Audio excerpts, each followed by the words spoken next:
Ouais, nous venons d'apprendre maintenant qu'il y a un complot qui est en train de tramer contre la République démocratique du Congo. On veut encore nous retirer 13 joueurs dans le groupe, soit disant qu'ils sont atteints de Covid.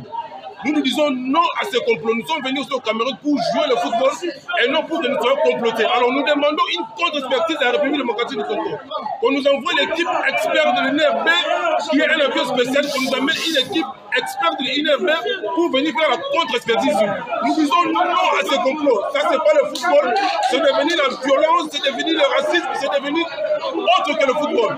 Nous disons non et les autorités congolaises doivent les suivre. Nous sommes ici, nous sommes vraiment très énervé. Si c'est le cas que le Cameroun continue son championnat, qu'il prenne sa coupe. C'est pas possible. 13 joueurs qui sont encore pris dans le Covid. Ça ne se fait pas, ça c'est anti-sportif. Nous ne voulons pas qu'il y ait cette situation dans ces pays-ci. Que nos autorités prennent les dispositions pour qu'il y ait la justice. La CAF doit prendre les dispositions. Nous ne voulons pas qu'il y ait ce genre d'injustice. Merci. On n'aime pas perdre. On n'aime pas perdre, donc on n'était pas venu pour s'arrêter à ce niveau-là. Donc on s'arrête là. Il faut rester sportif jusqu'au bout. Donc félicitations au Cameroun qui nous a battus sur le terrain. Et puis à nous d'aller travailler. Je viens de parler à mes joueurs pour dire qu'on a un groupe de qualité. Il faut qu'ils travaillent. Il faut qu'ils travaillent pour pouvoir intégrer justement la sélection A dans les plus brefs délais. Vous savez, vous avez un match à 20h. Vous devez quitter le stade à 18h. Et à 14h30, vous ne savez pas quelle équipe vous allez aligner. Mais vous ne savez pas du tout. Parce que le dernier résultat vous donne 13 joueurs éliminés. Et dans les 13 joueurs éliminés, comme par hasard, il y a toute votre attaque, tout votre milieu de terrain, un défenseur central et le gardien. Et vous apprenez que tout ça est boutiqué. Donc il n'y a rien du tout, il n'y a personne qui est malade, mais on vous envoie des maladies comme ça, moi compris. Il reste encore au football africain. Oh, ça c'est, moi je veux pas généraliser. Ça c'est pas tous les Camerounais. C'est quelques-uns qui ont fait.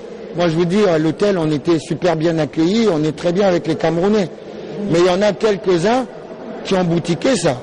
Et il faut que ceux-là soient sévèrement punis et mis en dehors du football. Ils nous ont empoisonnés. Quand on vous donne des médicaments alors que vous n'êtes pas malade, c'est quoi? Moi j'en ai pris. Moi, j'en ai pris pendant 5 jours. Et d'autres, tout le groupe des Issama, tout ça, qui sont en train de prendre les médicaments depuis tout ce temps-là. C'est pas la CAF, parce que c'est la CAF qui a fait la contre-expertise, qui nous innocente. Donc, il y a des gens qui sont venus nous tester et qui ont amené les tests dans un laboratoire non agréé par la CAF. Et c'est quand on a posé notre réclamation que la CAF a pris les choses en main et a découvert le poteau rose. Donc, sur notre délégation de 52, depuis le début de la compétition, on vous dit qu'on est Covid, on est Covid, on est Covid. Sur les 52, on n'a que 3. On n'a que 3.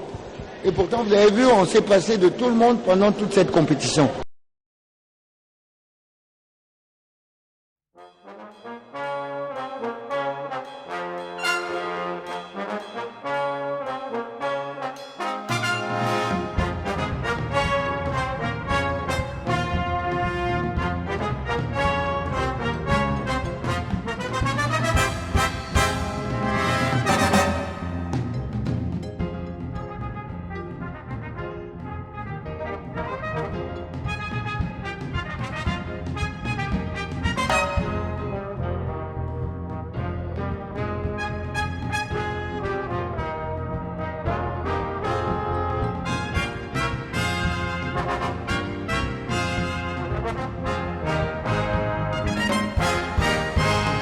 plein de choses. On a parlé du développement du football ici, dans ce magnifique pays, mais aussi en Afrique.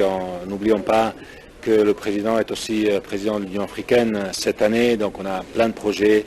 On a lancé aujourd'hui un projet d'une compétition, un championnat scolaire ici, mais on va répliquer ça dans toute l'Afrique à partir évidemment d'ici, parce que l'éducation, les écoles et le football, ça doit être en symbiose. On a parlé de l'investissement pour des infrastructures ici en RDC, en toute l'Afrique aussi.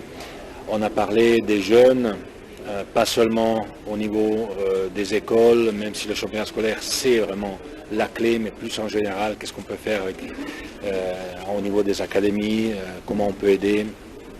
On a parlé évidemment de la bonne gouvernance et de la lutte à la corruption. Le football est une vitrine pour beaucoup de choses, aussi un reflet de la société, donc évidemment et malheureusement dans le football il y a aussi des problèmes de bonne gouvernance, il y a aussi des problèmes de corruption.